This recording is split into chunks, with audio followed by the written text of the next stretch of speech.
घंटों पढ़ाई की, नोट्स बनाए, वीडियोस देखे, खुद से वादा भी किया कि अब की बार तो सब याद रहेगा, और फिर अगली सुबह सब कुछ दिमाग से गायब। ऐसा लगता है दिमाग सब कुछ खुद ही डिलीट कर देता है। और वहीं तुम्हारे क्लास का एक ऐसा स्टूडेंट जो टीचर के हर सवाल का जवाब देता है, ऐसा लगता है कि उसको तो पूरा बुक याद है। और इससे खास बात उन जापानी बच्चों में होता है जो हजारों कांजी कैरेक्टर्स याद करते हैं, जो कॉम्प्लिकेटेड भी होता है और उन्हें ये सब सालों तक याद भी रहता है। तो क्या वो जीनियस होते हैं? क्या वे दिन रात पढ़ते हैं? नहीं, आपके क्लास का वो स्टूडेंट और जापानी बच्चे कुछ सीक्रेट्स जरूर जानते हैं, स्मार्ट स्ट्रेटेजी को फॉलो करते हैं और बस लंबे समय तक सब याद रहता है। लेकिन अब टेंशन मत लो, क्योंकि इस वीडियो में उस 5 जापानी टेक्निक्स को बताने वाला हूँ जो आपकी याददाश्त, फोकस और सीखने की स्पीड को 10x बढ़ा सकते हैं। तो क्या तैयार हो? अगर हाँ तो I am ready comment box में जरूर लिखो। पहला है active recall, output based learning.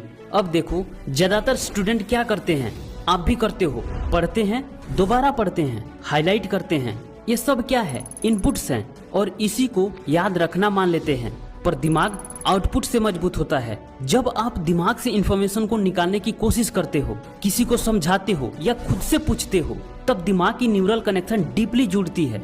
Science कहती है जिन स्टूडेंट ने बार बार खुद का टेस्ट लिया या खुद से सवाल पूछे, उन्होंने 50% ज्यादा इंफॉर्मेशन लंबे समय तक याद रखी उन स्टूडेंट्स के तुलना में जो बस पढ़ते रहे। और इसी टेक्निक को कहा जाता है रिट्रीवल प्रैक्टिस या एक्टिव रिकॉल। ये ब्रेन के लिए एक जिम है। एक्टिव रिकॉल कैसे करोगे? स्टेप 1, किताब को बंद करो। आप जिस भी टॉपिक को पढ़ रहे हो, जब आपको लगता है कि ये टॉपिक मैंने पूरा पढ़ लिया, अब यहाँ उठकर मत चले जाओ, किताब को बंद करो। अब खुद से सवाल पूछो, मैंने अभी क्या सीखा? इस चैप्टर का या इस टॉपिक का मेन 3 बातें क्या थी? अगर इसको मुझे किसी दोस्त को समझाना हो तो इसे कैसे एक्सप्लेन करूंगा? स्टेप 2, अब एक पेपर लो, उस पर पूरा टॉपिक अपने शब्दों में लिखो, जैसे आप खुद को या किसी दूसरों को समझा रहे हो। अब यहाँ बहुत कुछ मिस हुआ होगा। अब किताब को खोलो और मिसिंग पॉइंट को अलग से हाईलाइट करो और फिर दोबारा ऐसा करो। जब किताब बंद करने के बाद वो सारे टॉपिक्स आपको याद हो जाएं, आप आसानी से एक्सप्लेन कर पाओ, तो समझो कि मेरी पढ़ाई यहाँ तक कंप्लीट हो गई। और यही है वो पहला टेक्निक जिसकी मदद से आप टीचर के हर सवाल का जवाब दे सकते हो। Number 2, spaced repetition. इमेजिन करो, आपने एक पौधा लगाया और लगाते वक्त उसमें एक बार पानी दे दिया।